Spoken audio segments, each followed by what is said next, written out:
Bonjour et bienvenue dans ce nouvel épisode de notre émission, Le secret des livres. Je me prénomme Yacine, j'ai 10 ans, je suis en CM2 et aujourd'hui je vous présente un album écrit par Roland Coss et illustré par Gilles Rapaport, Ita Rose. Ita Rose est une jeune femme juive polonaise. Dans les années 30, elle rejoint son époux boulanger à Paris. Elle vit simplement mais heureuse avec ses 5 enfants. Cependant, les nazis allemands envahissent la France et la famille d'Ita Rose est obligée de fuir vers le sud de la France.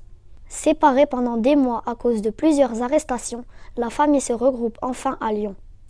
Mais les retrouvailles durent peu de temps, car l'histoire tourne au drame lorsque Jacob, le père, se fait arrêter par un officier allemand, nommé Klaus Barbie. Je vais désormais solliciter Roland Coss à propos de son album publié chez Circonflexe. Madame Coss, j'ai lu votre album que j'ai beaucoup apprécié. Pouvez-vous nous révéler un secret ? En 1942, la famille d'Ita Rose échappe miraculeusement à une rafle dans Paris. Elle se réfugie avec ses enfants à Angoulême, où son mari les attend.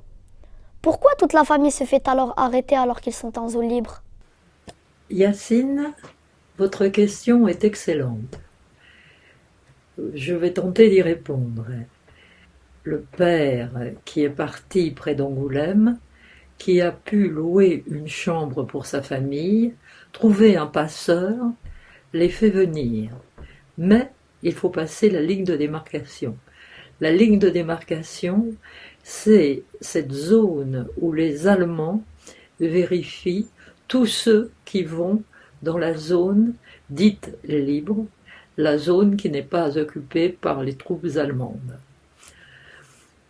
Ita Rose se tait pour qu'on n'entende pas son accent. Le passeur se fait passer pour le père et ils franchissent cette zone.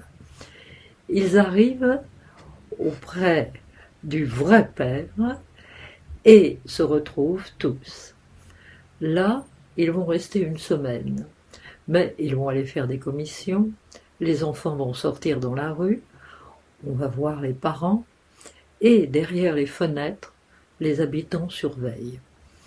Il y a malheureusement des gens très mal intentionnés qui ne supportent pas les réfugiés. Ils les dénoncent.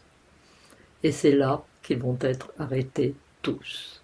Et puis, c'est les camps, la mère et ses enfants, le père qui part ailleurs, ils vont se retrouver, mais pour être de nouveau arrêtés. Et là, tragiquement, le père sera fusillé par les sbires de Klaus Barbie. La mère et ses enfants ne se retrouvera plus qu'avec Monique le bébé et Alexandre. Léon aura été arrêté avec son père. Et les 2 petites filles, mises à Isieux pour qu'elles soient à l'abri, vont être déportées avec tous les enfants d'Isieux. Cette famille qui comptait les 2 parents et 5 enfants, après-guerre, il n'y aura plus qu'Ita Rose, Monique le bébé et Alexandre qui n'a jamais quitté sa maman. Je dois vous dire que dans toutes les guerres, bien sûr, il y a les soldats au front qui meurent dans les combats, mais il y a toujours autant, si ce n'est plus, de civils qui disparaissent. Voilà ma réponse. Merci infiniment Roland Coss pour votre participation. J'en profite pour vous présenter Sarah de Cordoue de la même autrice.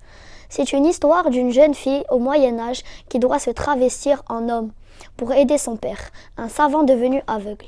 À bientôt pour une nouvelle émission du Secret des livres.